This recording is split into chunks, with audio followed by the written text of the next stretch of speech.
ধর্ম উপদেষ্টা ডক্টর আফম খালিদ হোসেন রচিত ইসলামী বিধিবিধান বইটি প্রকাশ করেছে বিশ্ব কল্যাণ পাবলিকেশনস। শনিবার রাজধানীর পুরানা পল্টনে এক অনুষ্ঠানে এর মোড়ক উন্মোচন করা হয়। কোরআন হাদিসের আলোকে ইসলামী রীতিতে জীবনযাপন পরিচালনার বিষয়টি বইয়ে উঠে এসেছে। সঠিক দিক নির্দেশনায় এটি ভূমিকা রাখবে বলে আশাবাদ বিশিষ্টজনদের।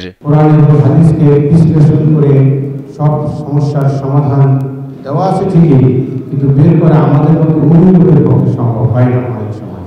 কিন্তু এই বইটা যদি পকেটে থাকে, এই ছোট্ট বইটা যদি পকেটে থাকে, তাহলে যে কোনো মুহূর্তে যে কোনো সমস্যার সহজ সমাধান আপনি এখানে পাবেন।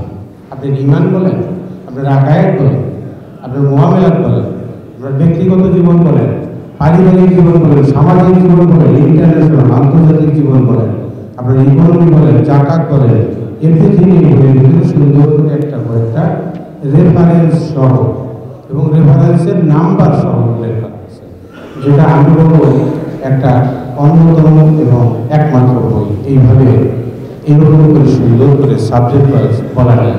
আমাদের জীবনের সাথে জড়িত ঈমান, ইবাদত, মুআমালা, মুআশারা বিষয়ক যত ব্যাপার আছে ছোট করে হলেও বিশুদ্ধ ভাষায়, খুব সহজ এবং সাবলীল ভাষায় আমাদের মন্ত্রী মহোদয় লিখেছেন। ওনার এই বই বেশি প্রচার পাক, প্রসার পাক, এই কামনা করতেছি। খুব সহজ ভাষায় লেখা, অনেক মাসাইল দেখলাম, বিধিবিধানগুলো যেভাবে আছে এর বেশিরভাগ বিষয় আমাদের প্রতিদিন কাজে লাগে।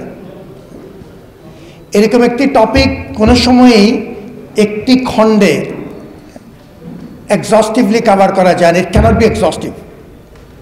আমার খুব বিনীত একটি পরামর্শ আমাদের সম্মানিত লেখকের প্রতি, যে তিনি যদি ধারাবাহিকভাবে কয়েকটি খণ্ডের কথা চিন্তা করেন, একটি বড় কাজ হয়েছে, সেটি আরেকটু নিয়মিতভাবে পরবর্তী খণ্ড যদি আমরা দেখতে পাই, আমরা খুব খুশি হব।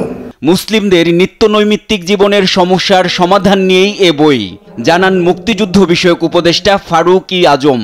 সার্বিক বিষয় নিয়ে উনি মত প্রকাশ করেছেন এবং তার দালালি ভাবে কোরআন এবং হাদিসের দালালি অনুসরণ থেকে উনি বিষয়টি উপস্থাপন করেছেন। তো এটা আমার মনে হয় এটা অতি পাঠযোগ্য গ্রন্থ এবং এর বহুল প্রচার আমি আশা করি। সাথে সাথে একটা ছোট্ট পরামর্শও দিতে চাই যে এর একটা ডিজিটাল ফর্ম প্রকাশ করা উচিত। মোড়ক উন্মোচন শেষে সাংবাদিকদের এক প্রশ্নের জবাবে ধর্ম উপদেষ্টা জানান, কোনো এজেন্সি যদি হাজীদের সঙ্গে প্রতারণা করে তাদের বিরুদ্ধে কঠোর ব্যবস্থা নেওয়া হবে। লাইসেন্স ও জামানত বাতিল করে প্রয়োজনে রাষ্ট্রীয় আইনে মামলা করা হবে।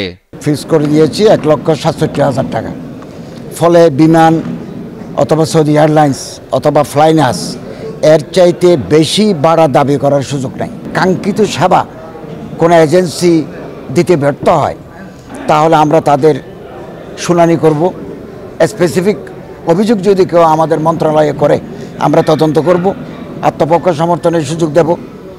এরপরে তারা যদি দোষী সাব্যস্ত হয়, বিধি অনুযায়ী আমরা তাদের বিরুদ্ধে ব্যবস্থা গ্রহণ করব। ধর্ম উপদেষ্টার সভাপতিত্বে অনুষ্ঠানে ঢাকা বিশ্ববিদ্যালয়ের উপাচার্য অধ্যাপক ডক্টর নিয়াজ আহমদ খান, ইসলামী আরবি বিশ্ববিদ্যালয়ের উপাচার্য অধ্যাপক ডক্টর মোহাম্মদ শামসুল আলম, ইসলামিক ফাউন্ডেশনের মহাপরিচালক আব্দুস সালাম খানু উপস্থিত ছিলেন। অমর 21 বইমেলার 507 নম্বর স্টলে পাওয়া যাবে ইসলামী বিধিবিধান বইটি। NI নাহিদ, দেশ টিভি, ঢাকা।